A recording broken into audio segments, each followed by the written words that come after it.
mental health in the nursing field. So thank you all for joining. I really appreciate it. All right, let me make myself little. All right, here we go. So mental health and nursing, it's time to talk about it. This is, unfortunately, when it comes to mental health, it's not a discussion that's typically talked about for any healthcare professionals. But to give you a little bit of my background anyways, like I said, name's Paige Mathison. I'm a registered psychiatric nurse, and I am currently working on my Master of Arts in Counseling Psychology. So that's through a university here in Canada, and I'm really looking forward to being finished that because, well, as you know, school's a little intense sometimes, so. But yeah, so I'm a nurse. I've been a nurse for 11 years, but I just want to point out that all the information we're going to be talking about today is definitely educational, no professional advice. It is just a discussion and just a little bit of extra intel on the world of nurses and just even just ways to be able to improve your own mental health. So the objectives today are learn about the culture and expectations of nurses, review some of the statistics for Canadian nurses. I do have to apologize. I don't have any other world statistics as of right now, and how to care about yourself while caring for others, as well as reaching out for help. I am a huge advocate for helpers helping helpers. That is quite the hashtag and a half, but it's my favorite. And I'm really looking forward to implementing that more throughout my career. So, just to kind of just look at a general overview of nurses, of course, there's so many different things that we do, considering there's many, many areas that we work in. I predominantly work in psychiatry. I work in acute psychiatry as well as intensive psychiatry.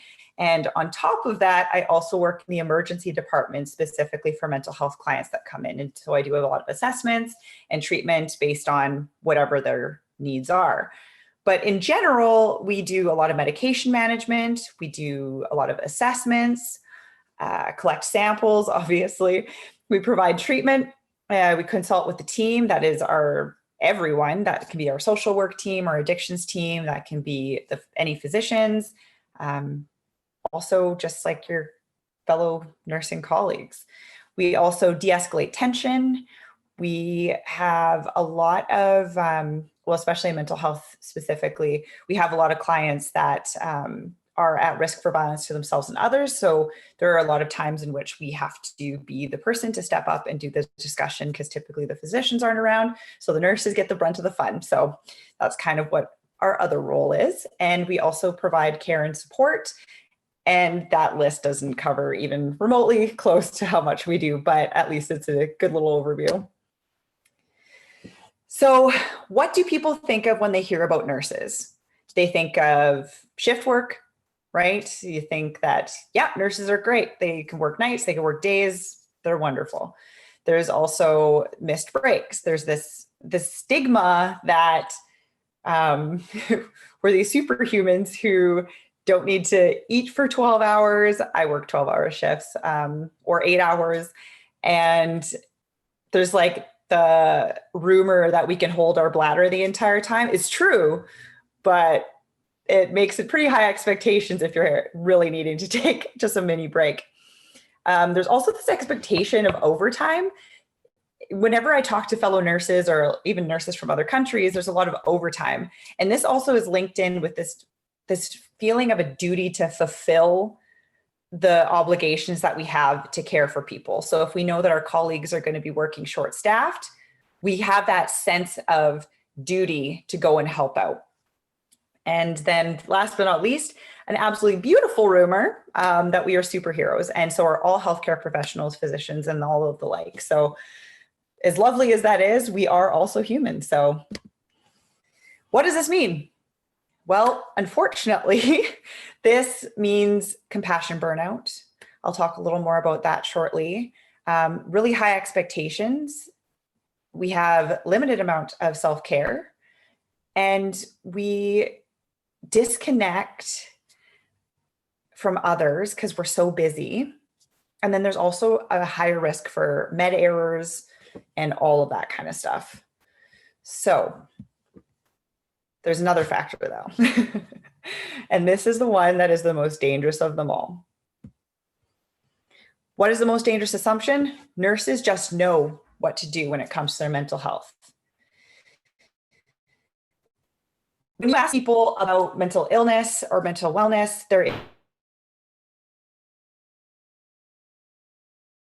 just get that additional education that we can learn how to take care of our own mental health. The reality is we get very little education unless you're a psychiatric nurse or in a or like a psychiatric professional. But even at that, knowledge is not enough. We also need to actually know how to implement these skills within our own lives. But that is hard. So when we have a mental health crisis or a development of an illness, we're always at risk of people thinking, well, don't you already know what you should do? And even worse, as healthcare professionals, we think to ourselves, I should know what to do. What's wrong with me? So right now, Christine, the person who is this quote, she is the Nurses Union Director for British Columbia. I am in Canada on the Western Coast, not too far up north from California. And our president says our nurses are not healthy right now. They're overtaxed, they're emotionally distressed, trying to manage all of the personal and professional implications of COVID that all of us are managing. This probably also would have been extremely suitable information, minus the COVID part, even before the pandemic happened, because nursing burnout was 100% on the rise province-wide. So again, I'm sorry, I don't have other statistics for you guys, but in Canada, last year in 2019, the statistics showed high levels of depression, high levels of anxiety, high levels of burnout, high levels of PTSD, high levels of panic disorder, and suicidality, including 8% of nurses had stated that at some point in their lives have tried to die by suicide. So what does that say? We are superhuman, just as much as we are superheroes. 83% have reported short staffing as their top source of extreme stress. I can definitely, from my experience, state that a shift for sure does not go as well when you are not as, you don't have as many people on with you. Then you're more likely to miss breaks, et cetera, but it also interferes with your safety, because the next little statistic there, 46.4% of nurses reported being physically assaulted more than 11 times in their career. And that's probably actually young nurses too. I wouldn't be too particularly surprised by that. But if that is the case, if you're short-staffed and something goes wrong, you have to rely heavily on, if you call a code, I'm not sure what the codes are called in other places, but ours are code white when a violent incident is happening. You just hope that other people show up. But since COVID, so they did that study in 2019, which was a Canada-wide nurses study, but that was the first they'd ever done that I could ever find. I looked. And for general mental health was the first and only for 2019. So since then, statistics in British Columbia, the province I'm in, they did another test just this summer, and they found that 86% of people are afraid of bringing home COVID, which I'm sure is extremely, a statistic that's probably across the board for all healthcare professionals. 10% increase in rates of depression. We were already at 37% of our nurses identifying as depressed. Now we are at 46, so nearly 10% increase. And 60% are reporting emotional exhaustion. Why wouldn't people be exhausted right now with so many changes, not only in our personal lives, but the hospitals and health authorities are constantly changing the rules and regulations of how we're supposed to be acting and reacting to the pandemic in the hospital. So like I said, I was going to talk a little bit about compassion burnout, and I'm not sure how much other people know about this, but basically it's when you get to a point that caring for others becomes more and more difficult. And this can be related to your workplace, but it can also be related to if you're caring for people in your home environment, or if you're caring for your friends, or just, just trying to care for yourself can be exhausting sometimes. So signs of burnout are physical and emotional exhaustion. So if you're feeling really lethargic, fatigued, can't get yourself out of bed, but don't necessarily feel depressed, or you feel just emotionally overwhelmed, those are really good signs where you just feel drained, just completely physically and emotionally drained. The next is cynicism and detachment. I mean, in the healthcare world, we've got a pretty morbid sense of humor a lot of the time. So cynicism kind of just can come with the work a little bit.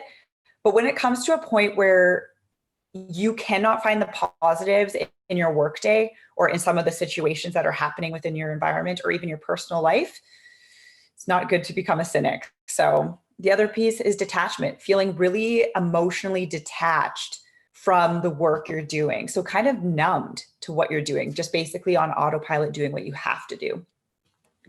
And the last little bit there is feelings of ineffectiveness and lack of accomplishment. If you feel you're going to your workplace or you're doing anything in your life and you're just kind of not feeling that sense that you're contributing, or you've lost that sense of purpose, you almost kind of have that feeling of what's the point? So this grouping of symptoms can really interfere with our self-esteem, our motivation, and just our mental wellness in general, because we just aren't finding that meaning that is so important as a piece of our lives.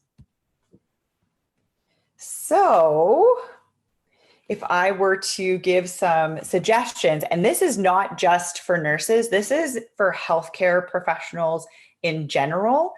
I'm going to be tapping toward more so like the shift workers, but at the same time, these are all little things that can be implemented for anyone. So routine. For anyone who's worked shift work, I know the first thing that's come to your mind is, okay, Paige, I work nights and days and evenings. How on earth am I supposed to implement routine?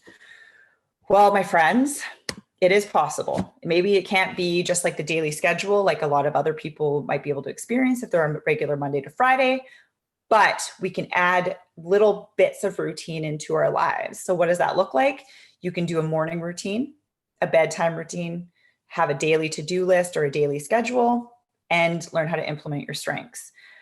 So to expand on those, for morning routines, the best advice I've ever gotten from someone was do something first thing in the morning that you look forward to doing. That could be anything. That could be anything. That could be reading a book, just sitting and having a cup of coffee, watching the sunrise. Whatever you do when you wake up, even if it's after a night shift, the first thing you should do is something you enjoy.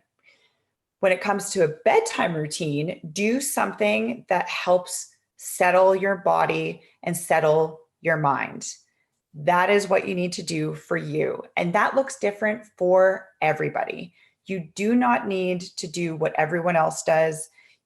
Experiment with different things that help you relax, whether that's putting a candle on or like putting lavender on your pillow or doing some meditation or deep breathing or reading a book, whatever it is, do something that kind of calms down the stimulus.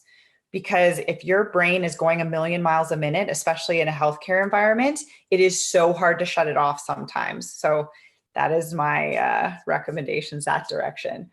A daily to-do list, it's nice to have mini goals. So if you can have like mini goals within your day, that's an excellent way to be able to implement just like a daily to-do list or a little bit of a schedule, especially on your days off. But the other piece is implementing your strengths. So there is a questionnaire through the VIA Strengths and Characteristics website. If you just Google VIA Strengths Questionnaire, It talks about the 25 character strengths. And this is, as they've been doing studies, is looking to be like worldwide strengths. So across multiple cultures, which is really cool. There is a questionnaire. If you fill it out, it's going to give you your top 5 strengths, which we don't always know where our strengths lie. And if you're especially kind of feeling lost, feeling unmotivated, to find out what those strengths are helps to kind of figure what kind of direction can I go that's going to make it so I can use my strengths and kind of build that sense of purpose again. So with that routine, you just try to find ways to add those strengths into your life. If you do identify with some of the strengths that were put out, perfect. Google different things that will help you. For me, one of my strengths is curiosity. So I love to ask questions, get to know people better, learn new things on the internet. So I put that stuff into my routine. Another thing is humor. You probably do not know this. I am also a stand-up comedian. So humor and creativity are both extremely important in my life as well. So I put those things in my routine. Why? Because I feel like I need to be able to boost myself by using my strengths. Next is take your breaks. Okay. I feel bad for putting this slide on here because there's so many times where I've heard nurses say, I literally don't even have a few minutes to take a break. So to say take your breaks is really, really hard.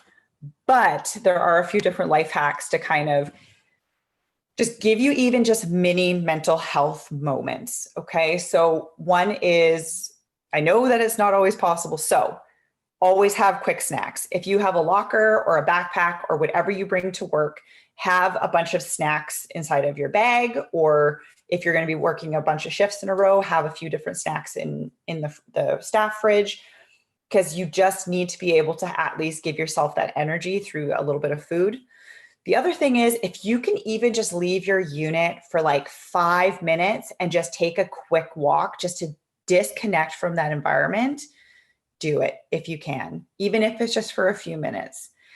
The other thing is ground yourself through your senses. So what I mean by this is we've got 5 beautiful senses that we can use. And there are so many different techniques to be able to tap into ways to distract from all the stuff on the outside that's really like negative, to being able to focus our energy onto what our senses are. So that can be sight. So you can just quickly go scroll through your phone and look at pictures of a beautiful place or somewhere you would love to adventure to, or some nice photos of your family and your friends, like some good memories to reminisce on. Or for scent, maybe you can keep like an essential oil in your bag that is really a beautiful scent that really kind of brings that positive emotions for you.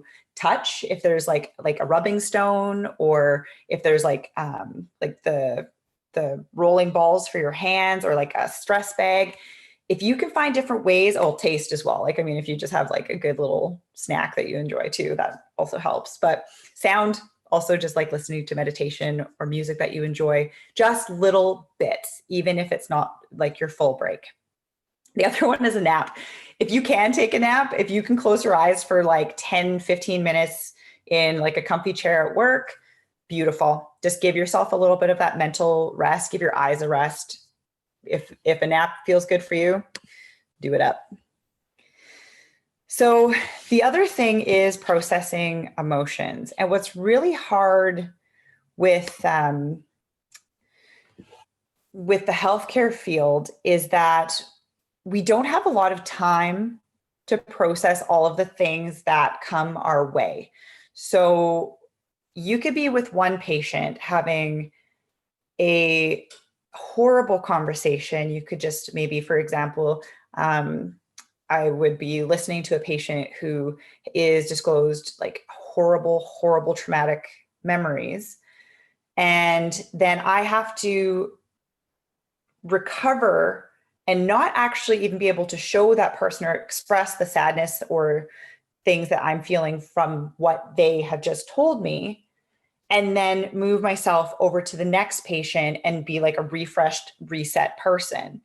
So at work, we don't have the time to process all of the things, the good and the typically bad stimuli that we get. So when you get home, though, there are some ways to be able to decrease the risk of burnout and find ways to process the emotions that are always popping up throughout your days. So the information I'm going to tell you here is actually from a book called Burnout, The Secret to Unlocking the Stress Cycle. And I heard about this book on the podcast by Brené Brown called Unlocking Us, I do believe is what it's called. But yes, it's an entire podcast on burnout. And the women who wrote this book have come up with beautiful ways of decompressing and being able to process your emotions. So with decompressing, that can just be anything of just getting this energy that is really hard out. So that could be screaming into a pillow, just the next one, physical activity. That doesn't have to be a heavy physical activity. It can be something just like a light walk. Can just be so therapeutic. But if there's something that just helps you just kind of go, do it. Breathing. So a lot of people, when they hear the word breathing, they think, okay, so like meditation, sure, but my head's going a million miles a minute. Why do I want to breathe?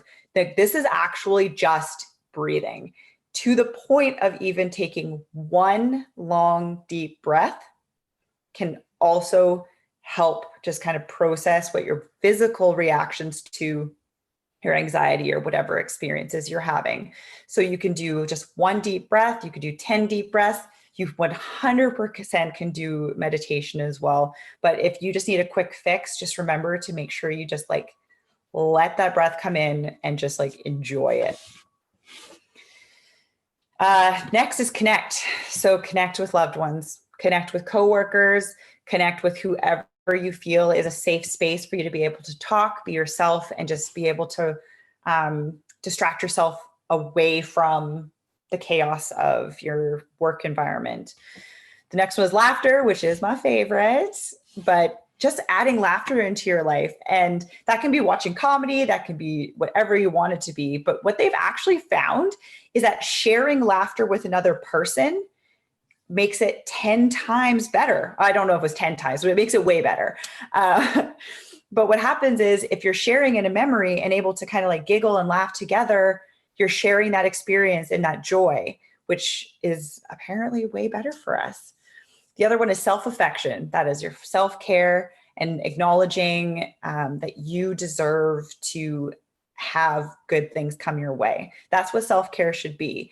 And you don't, as I said before, like everything can be really personalized. So your self-care routine can be whatever you feel works well for you. My recommendation actually is to learn what your self-love languages are. Lots of people have heard of love languages, but there's also self-love languages. And if you look into it on Google, there's massive lists of all of these things that you could do that are for you, that show you love and what makes you feel whole and have your cup filled. So that's my life hack for self-care and self-affection. The other one is mindfully crying. And I know that might sound a little bizarre, but sometimes we just cry and we're not actually trying to think why we're crying or what's going on throughout our minds. A lot of the times we're just trying to stop crying. So what they're saying is, if you're going to cry and you need to cry, just actually let that come forth when it's appropriate, for when you have the space or the privacy, and actually process what the thoughts are, the sadness, the anger, the whatever negative emotions are coming forward. Let yourself think about them so your tears actually help release them. And the last one, creative expression, which is also kind of ties in with why I love doing stand-up comedy, is I find ways to vent and rant about all of the shenanigans of my life in a way that is creative and fun, and I can share it with others. But this could be painting, music, this could be whatever you want, but it is just another way to kind of help process emotions. And it can even just be through like beautiful writing or journaling or any of that kind of stuff. Gratitudes. So I look a lot into positive psychology. It's something that's been kind of developing more and more since the early 2000s. But as time is going on, more and more research is being put in towards finding different ways to like boost ourselves in ways that kind of just make life easier and make it better to wrap our heads around things to a certain degree. And gratitude is a great way of training our brain into naturally being more optimistic, if that makes sense. So if every day you do, these are just suggestions, but every day I do 3 gratefuls every single night. I have a alarm on my Fitbit. It buzzes at 9 p.m. every day and says, okay, it's time for me to do my gratitudes. And I will go through 3 things that happen during the day that I'm grateful for. I love doing it with my partner when he's home, but lots of times if I'm at work, I work a lot of night shifts, I'll just do them in my head and move on with my day. But it's really a good little reflection. The other thing is with gratitude, celebrate the wins. If something good happens, just like take it in and just enjoy it. And just make sure that you share that win with people if you can. Like, it's awesome, especially if it's in the hospital. If someone improves or gets better, or someone's about to get discharged, or they have like an aha moment, like, it's beautiful. Or when babies are born or things like that. It's just super fun. My hospital literally has a little baby bell. They like buzz it and twinkles will go on throughout the hospital. So we all know that something happy happened. So it's pretty cool. The other one is give thanks and kindness. So we show gratitude and gratefulness when we say thank you to our coworkers, if we do something for them that's kind, for our family members, our loved ones. Those things boost our mood and show the gratitude we have for others, which leads to actually longer, happier feelings. The other thing was, and it kind of goes with celebrate the win, savor the moment. If you have a good moment, just like sit with it for a moment. Even if you have to get rushing to your next thing, acknowledge that positive thing. And the major reminder that I've actually had to tell a lot of people is you do not need to feel guilty for having good things happen this year or any year. I find that there is a lot of people who are minimizing their good things because they see all of the bad that's happening in the world. It is so important to acknowledge the good things as well. And it is okay to have had good things happen in all of the chaos and all of the turmoil and all of the trauma that's been happening in 2020. And this last little bit is about reaching out for help. So unfortunately, I don't know a lot about the different resources available worldwide, but Canada-wise, I'm hoping that there's a little bit of overlap. So these are some options to at least look into, and this can be for any healthcare providers who are underneath a health authority or like their government health. So look into an employee assistance program. So that can be through HR, which I know a lot of people aren't comfortable with because there can be stigma related to mental illness and mental health. So I know that's not always an option for people for like a comfortable outlet. The other one is look at your extended benefits. If you have Blue Cross or whatever extended benefits programs are through your hospital, look into if they cover counseling or psychotherapy or any type of mental health counseling. The other one is finding a counselor. And I put in brackets one that you like. I cannot count the amount of times I've talked with coworkers and recommended they see somebody, and their response is, I went to somebody and I hated them. I just didn't connect with them. Always, always, always look into who you're going to be seeing. And I highly recommend asking if they're available for a 15-minute kind of like an intake call before you ever go pay money to see them. There's lots of people who offer free 15-minute touch base to see, are you the right fit? Do they have the right personality for you? So find someone you like. There's no shame in not liking your counselor. It's okay. Lots of people don't get along with their first or second or third or whatever it is, but it's important to have that good connection with whoever you are seeing. The other thing is, if you're under a nurses union, check your union site, see what resources are available. And then The other thing is, if you have had an incident that specifically happened at work, so for example, if you were assaulted by a patient and you gained post-traumatic stress disorder, or just were unable to return to work because you just were so bothered by this incident, if your workplace pays into some supportive services, then reach out, do an incident report, and see if there is some availability for mental health services. I know in British Columbia, Canada, our company is called WorkSafe BC, and they are extremely helpful with mental health crises that happen in the workplace. Unfortunately, those services are only for people who it happened to at work, but at least it's available if something were to happen for BC nurses. So I really like this quote because I feel well, I identify it for sure, but I feel that it really explains a lot of the things that I'll actually surround like what you visually see of nurses. It says, remember, nurses are like icebergs. At any one time, you are only seeing what they are actually doing. By Ian Miller. It's true. We are icebergs. All of the stuff that's below the surface is way bigger than what you see at the tip of the top. So thank you. That is all I will be doing in like just me rambling of all of my presentation, but I am super happy to answer whatever questions you guys have.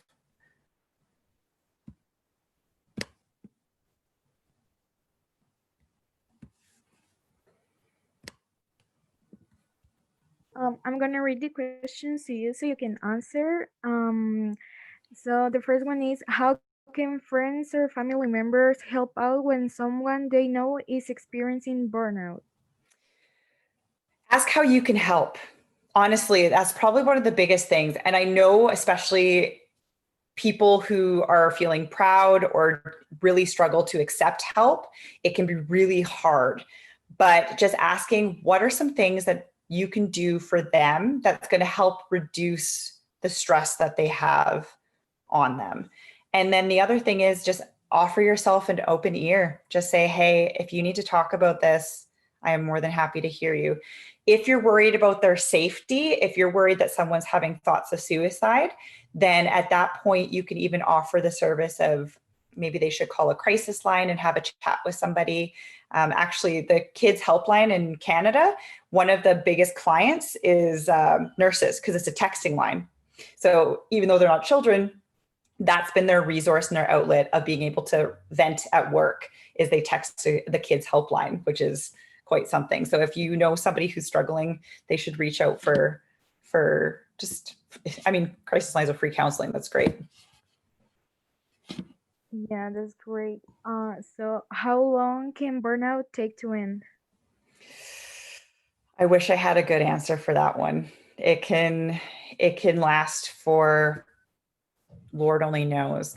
The best way though to reduce burnout is to find ways to do all of the positive things I suggested, but also find ways to decrease your workload or your stress load. I know that could be so hard. Like I know some people who they're nursing during the day at the hospital and then they come home and like take care of like their elderly parents or whatever, like children, all of that. And so like the idea of slowing down just doesn't feel possible. So being able to find even just a small amount of time to process those emotions. Burnout can last for quite some time, depending on the person and the availability of time to themselves and services. But yeah, I wish I had a good answer for that one.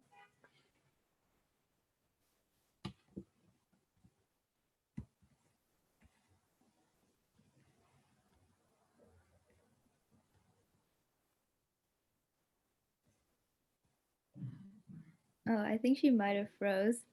I was like, she's pretty still. Yeah. I actually got a private message, so I can just read that. Sure. So how do you balance school and your personal life so you're not overwhelmed? I wish I had a better answer for that one too, because I'm working full-time as a nurse. I am part-time in school, and I also am trying to figure out my personal life as well. but I just have to learn to say no when I can. So I schedule things. I make it so that I'm less overwhelmed by having to-do lists. I find being able to visualize and see what can I get done today? What can I wait until to do tomorrow? And if there's things that like loved ones can do for you, such as cleaning the house or even just bringing you food or whatever that is, like accept the help when you can. But yeah, it is a juggling act and a lot of just basically experimentation onto what works for you. But I feel you on how exhausting it can be. Okay, I think that Camila got kicked out from because of her Wi-Fi, but I can just read the rest. So Cool. And I also got a couple private ones too, I'm pretty sure, as okay. well. Okay. So I've got one that says, I'm having trouble developing good habits. How do you hold yourself accountable to your routine and to-do list? It's part of my morning routine. It's part of my morning routine. And I know that there's actually studies that show that to-do lists before bed help with anxiety and help you have a better sleep because you know what to expect for the next day, which I thought was really, really cool. But that's what kind of helps hold me accountable is actually writing it down or even saying to somebody like, hey, you know what, like today is going to be a me day, and actually doing it. One of my girlfriends just literally called me. She's like, how do I say no to people? I was like, you're just going to have to verbalize it, because she was finding that she wasn't doing her own thing. So yeah, definitely holding yourself accountable, writing it down for me is the big thing, and visualizing it.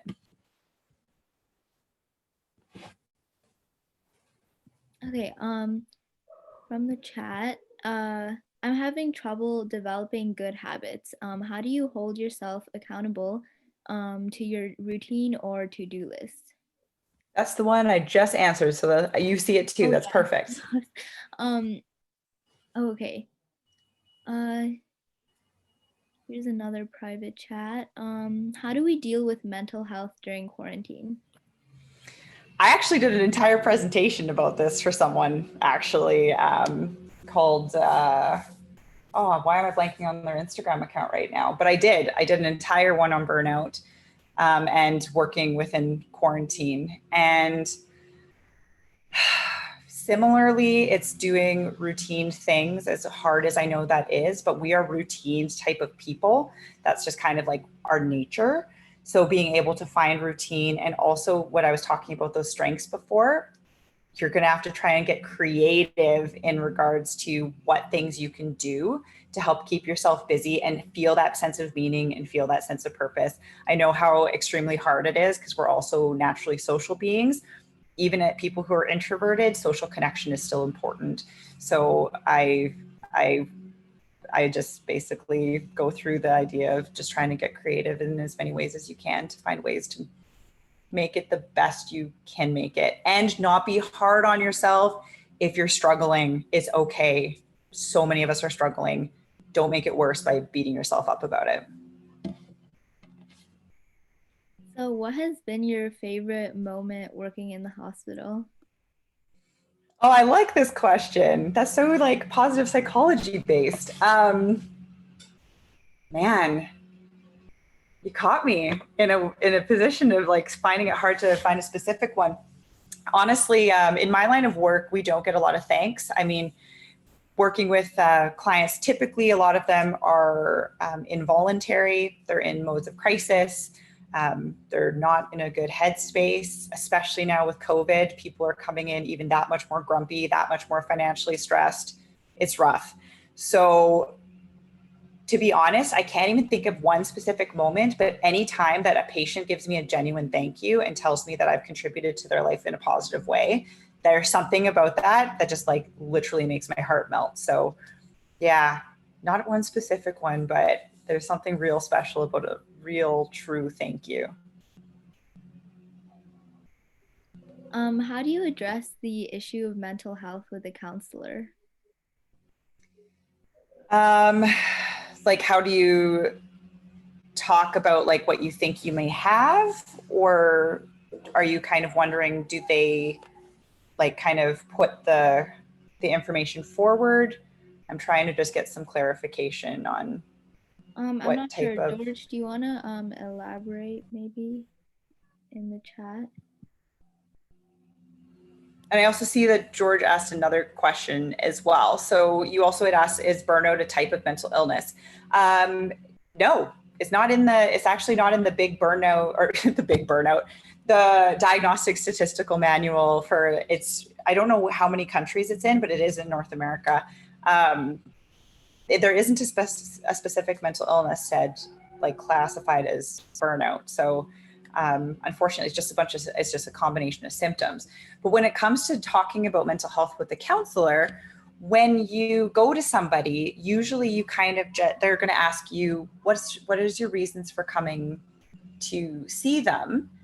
And just kind of have a general idea of like, what are the symptoms you're experiencing, and see what kind of suggestions they have from there. Because they're going to ask you questions to help you kind of determine what your needs are and the kind of different services that and treatment options that are going to work for you. So it's just about just being really open and honest with whatever you're going through.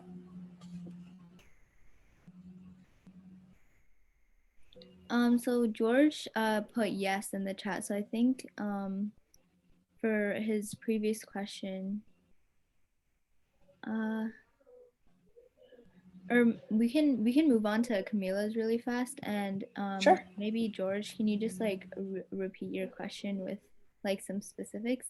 So Camila asked, how do you think a person can confirm or acknowledge his or her identity despite the influences of every possible factor surrounding him or her, and how does it affect the mentality of a person towards themselves? You have a very deep and meaningful conversation right there. So how does a person confirm or acknowledge their identity?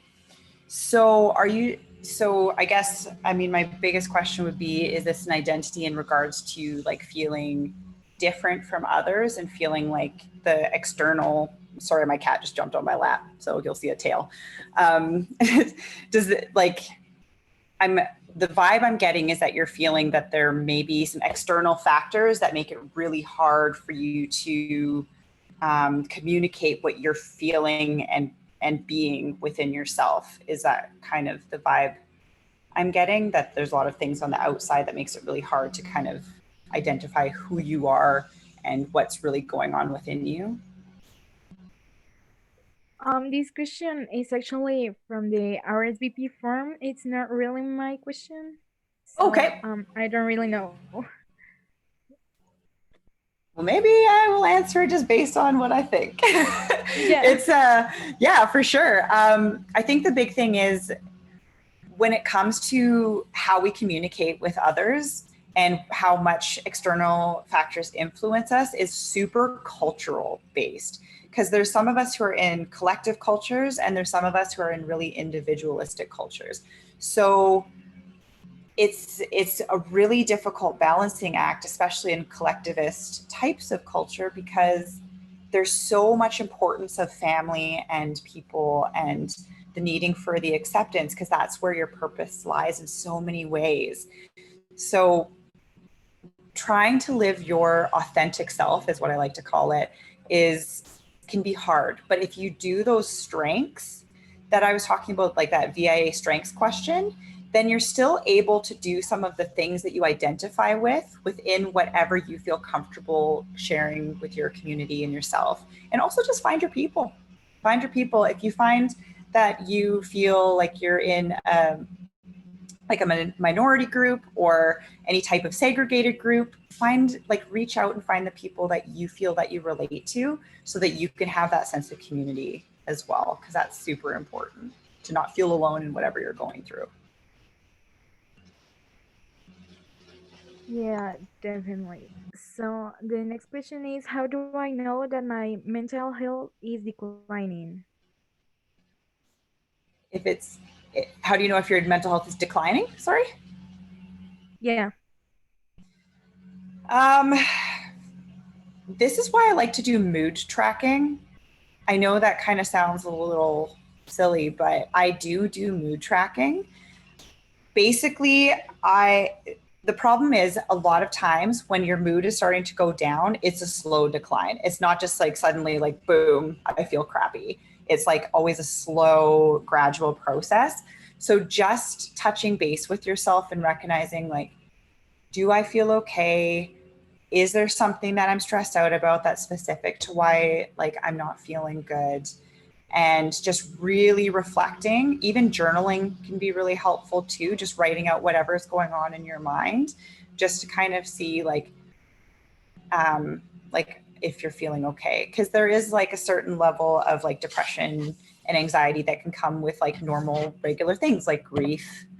We can feel depressed, we can feel anger, we can feel anxious related to school. But if it gets to a point where you're not able to function, so if you're skipping classes, if you're finding it difficult to like even get out of bed, if you're feeling suicidal, those are the times where it's really important to reach out. So yeah, if it's really affecting your life in a negative way, then that's a good sign that you're not doing so well.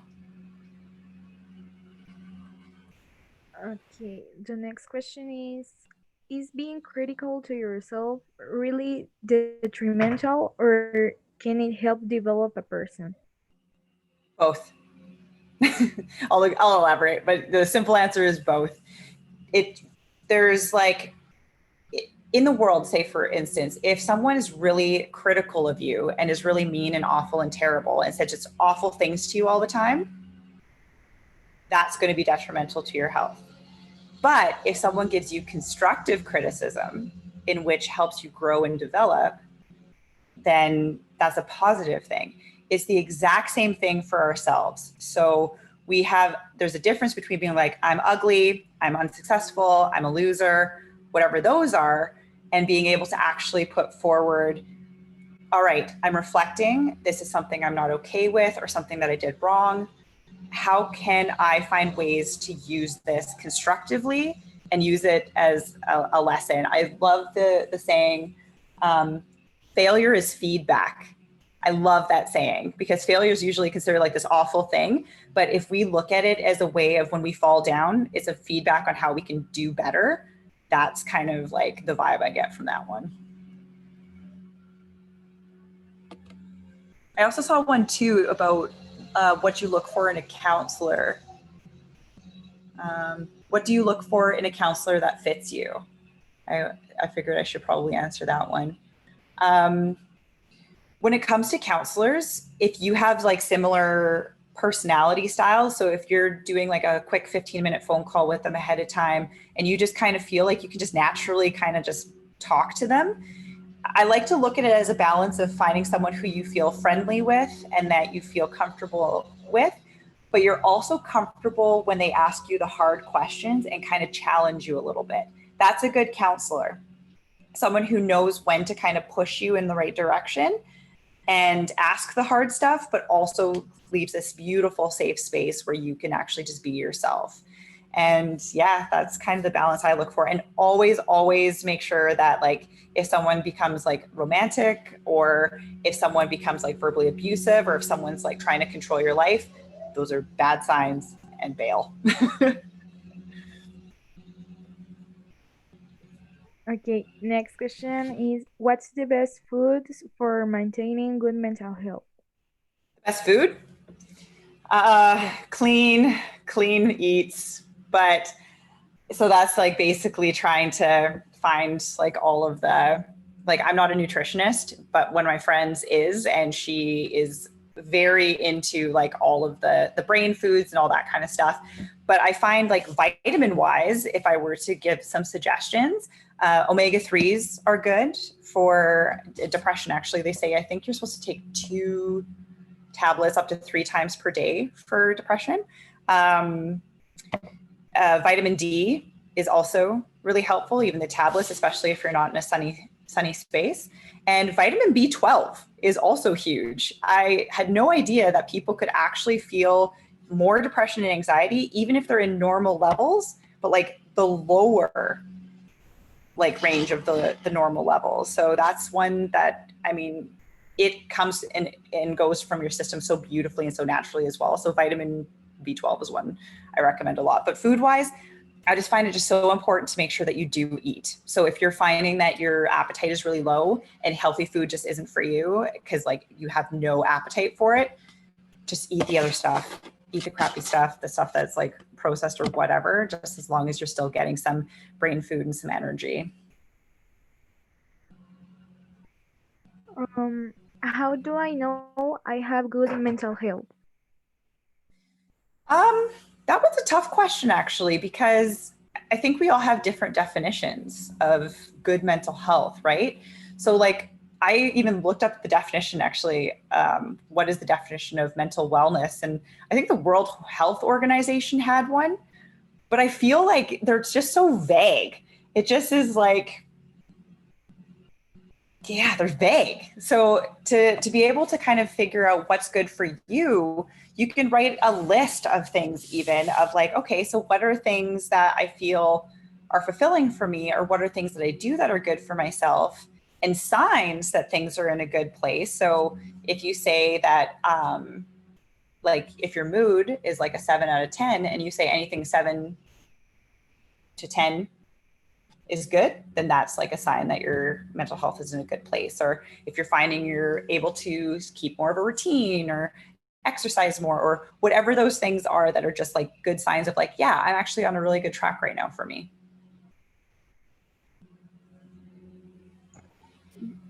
Since healthcare workers are struggling a lot right now, how can our communities help support them? The biggest thing is follow your government regulations. I know there's so much controversy. I know in Canada and the United States especially, but I know there's so much controversy about the control that our government is having over our populations.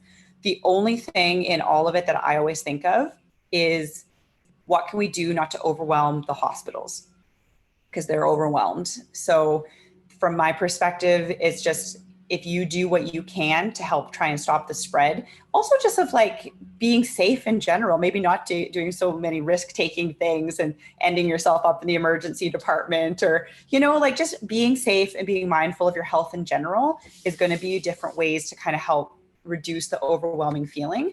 And honestly, just like people will send nice cards to us sometimes, or care packages, or like as communities, I mean, a lot of hospitals were not allowed to accept food that's cooked for us. But yeah, it's, you can just reach out to your hospital and ask if there's any volunteer services as well, or if there's anything in particular that they know of that might be helpful. Because it might even be something that's helpful for patients that will just help the nurses be able to care for them better. So yeah, everyone's community is different though. So I would just ask your local hospital. What is your favorite topic or joke to talk about in a stand-up comedy? Nursing for sure. It's like 100% doing nursing jokes. I talk about working in the ER all the time, about just the shenanigans that I have to deal with on a regular basis, but also highlighting and shedding a light on mental health, and not only nurses, but also in clients, and just kind of like showing the issues that we do have. And actually people have received it really well. I also talk about my divorce too, which was also pretty hilarious. So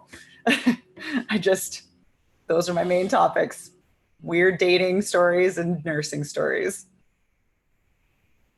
That's great. So how do you deal with trauma and anxiety? Um, that's very different for everybody. When it comes to specific trauma, trauma is something that is very helpful to see a professional about. There's sometimes free access to services, especially if it's through like abuse. So like women's shelters or certain crisis stabilization units may have some free services to help with that, but also seeing a counselor. There's also something called eye movement desensitization and reprocessing. It's called EMDR if you want to Google that. It also is helpful for past trauma and current trauma. And it can be done through like a certified person. And yeah, it's just about trying to find different ways to find professional help, especially if it's interfering with your life super negatively, because sometimes trauma doesn't pop up until later in life. And that's okay too, because we repress a lot of stuff.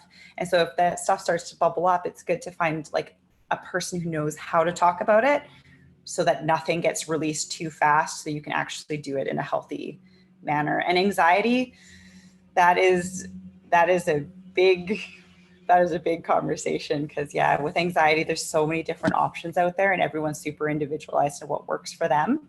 But it is finding different ways that are self-care that's personalized for you that's helpful, ways to process emotions that are helpful, and be able to just find ways to cope in a healthy way versus unhealthy ways, such as if you're finding you're using substances like alcohol or other substances, that might not be healthy for you. And so kind of just reflecting on, am I doing things that could be worsening my anxiety? Because alcohol is a depressant. It is an anxiety provoking thing. I like to call it hangxiety when people are anxious after they had a good night out. But yeah, so it's about just kind of looking at your practices and what works well and what kind of things you should maybe consider eliminating, at least until you're feeling a little bit more stable. Where can we watch your comedy? I don't actually have a lot of comedy online. I also have another Instagram page. It's called A Comedy Page, like Paige as in Paige. I think I'm funny, but it's called A Comedy Page, and there is a YouTube link in the bio. So if you're feeling inclined to check it out, you can. I don't have a lot of my stage stuff on there, but there's a little bit for sure. That's awesome. And the last question is anxiety the same as paranoia? They are different, although anxiety can come from paranoia for sure. Because I mean, if I was worried that people were out to get me or people were trying to cause harm, then for sure I would feel anxious as well. But paranoia is more related to the spectrum of like delusional or bizarre thinking content. But it doesn't have to be a disordered amount. It's okay to have paranoia and also just be like really struggling with like anxiety or self-esteem. And then that can also bring up things of like, oh, well, nobody likes me, or people are mad at me, or things like that too. So paranoia can cause anxiety for sure, but paranoia can be from so many different things as well. Well, that's great. Thank you so much, Paige. I don't know if you have questions private or you're done. Well, and feel free to email me, because so you can follow me on the name that I have on my screen. It's anotherchapter.ca on Instagram. I post lots of stuff all of the time, but yeah, if you have some further questions that I may hopefully be able to answer, by all means, feel free to email me, because my email is linked to my Insta. Great. Thank you so much for talking, and I really enjoyed it personally. Nothing. Oh, I thank you guys so much for having me. I'm always happy to talk about this, and everyone was so engaged, and I just love that. So really, truly, thank you guys for having me today. Of course. Thank you for coming. For sure. Bye, everyone.